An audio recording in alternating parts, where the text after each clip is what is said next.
कैमूर जिले में बालू लदे ओवरलोडेड वाहनों के परिचालन और प्रशासन की कार्यवाही चोर पुलिस की तरह होती रहती है। बालू माफिया बालू लदे ओवरलोडेड वाहनों को प्रशासन की नजरों से बचाकर पार कराने में लगे रहते हैं, तो प्रशासन इन माफियाओं से नजर बचाकर ऐसे वाहनों की धरपकड़ करने में लगा रहता है। पिछले 3 दिनों में कैमूर डीटीओ, डीएसपी, एसडीएम और माइनिंग के संयुक्त कार्यवाही में कुल 36 वाहनों को पकड़ा गया।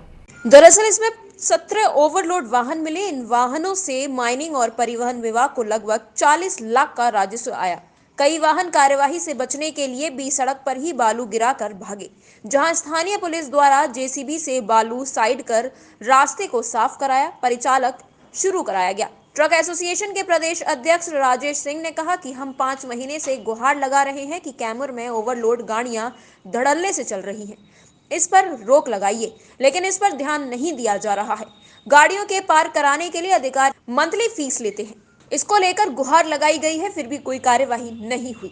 टोल टैक्स का सीसीटीवी चेक किया जा सकता है कि कितनी गाड़ियां ओवरलोड चलती हैं। सर, हम लोग आए हैं कलेक्ट्रेट में डीएम साहब से मिलने। ये मैं राजेश कुमार सिंह, भाईचारा all India truck owner association का प्रदेश अध्यक्ष हूँ। हमने 5 महीना से गुहार लगा रहे हैं कि सर, कैमूर जिला में ओवरलोड गाड़ियां धड़ल्ले से चल रही है, फुल बॉडी, लेकिन इस पे ध्यान नहीं दिया जा रहा है। एंट्री का भी बात किया था, हमें एंट्री पे भी नहीं रोक लगा। एंट्री क्या होता है? ये मंथली लोग लेते हैं, 1 महीना सुरक्षित चलने का। कौन लेता है? अब अधिकारियों के दलाल। हम कहते हैं अगर नहीं लेते तो ये रात में गाड़ियां धड़ल्ले से चलती कैसे? जिला पदाधिकारी महोदय के निर्देश पे अभी विशेष अभियान चल रहा था, जो हम लोगों ने 3 दिन चलाया यहाँ पे, जिसमें 36 वाहन पकड़े गए, समन की राशि वसूल की गई, जिसमें 17 वाहन जो थे, जो कि ओवरलोड थे। और यह विशेष अभियान बीच बीच में हम लोग चलाते रहते हैं। जिला पदाधिकारी का जैसा निर्देश होता है और हम लोग भी सूचना के आधार पर कार्रवाई करते हैं। एक ओवरलोड वाहन से कितनी राजस्व आएगी सर? लगभग 70-80 हज़ार रुपये परिवहन को आ जाता है और फिर माइनिंग का अलग से होता है। तो इसमें क्या लोड रहता है सर? अधिकतर मामले में बालू ही रहता है। जो ओवरलोड वाहन रहते हैं उसमें बालू रहता है, या फिर कभी राख या अन्य जैसे गिट्टी भी हो सकता है। कभी अधिक बालू होता है, अधिकतर मामले में बालू होता है।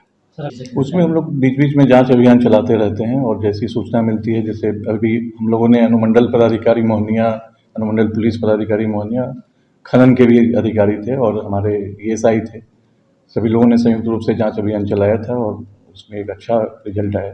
कितनी गाड़ियाँ पकड़ी गई? 12 गाड़ियाँ पकड़ी गई थी, जिसमें 9 गाड़ियाँ ओवरलोड थी। कितना राजस्व आने?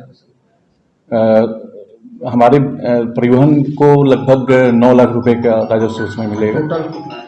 और टोटल लगभग 40 लाख, अगर हम माइनिंग का भी जोड़ दें तो लगभग 40 लाख समन की राशि वसूली जाएगी। जिला परिवहन पदाधिकारी ने जानकारी देते हुए बताया कि जिलाधिकारी के निर्देश पर विशेष अभियान चलाया जा रहा था, जिसमें 3 दिन के चले अभियान में 36 वाहनों को पकड़ा गया।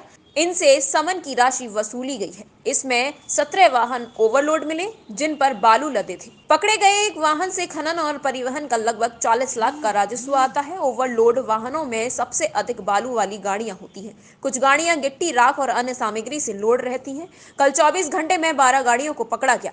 पकड़े गए ओवरलोड ट्रक से परिवहन को 9 लाख का राजस्व प्राप्त हुआ है, और परिवहन और माइनिंग मिलाकर इन 12 गाड़ियों से लगभग 40 लाख का राजस्व प्राप्त हुआ है। जब अभियान चलाया जाता है तो घबराहट में लोग कार्यवाही से बचने के लिए जहां तहां बालू गिराकर भाग जाते हैं। उन पर माइनिंग कार्यवाही कर रहा है। प्रातः दर्पण न्यूज के लिए कैमूर से देवव्रत की रिपोर्ट।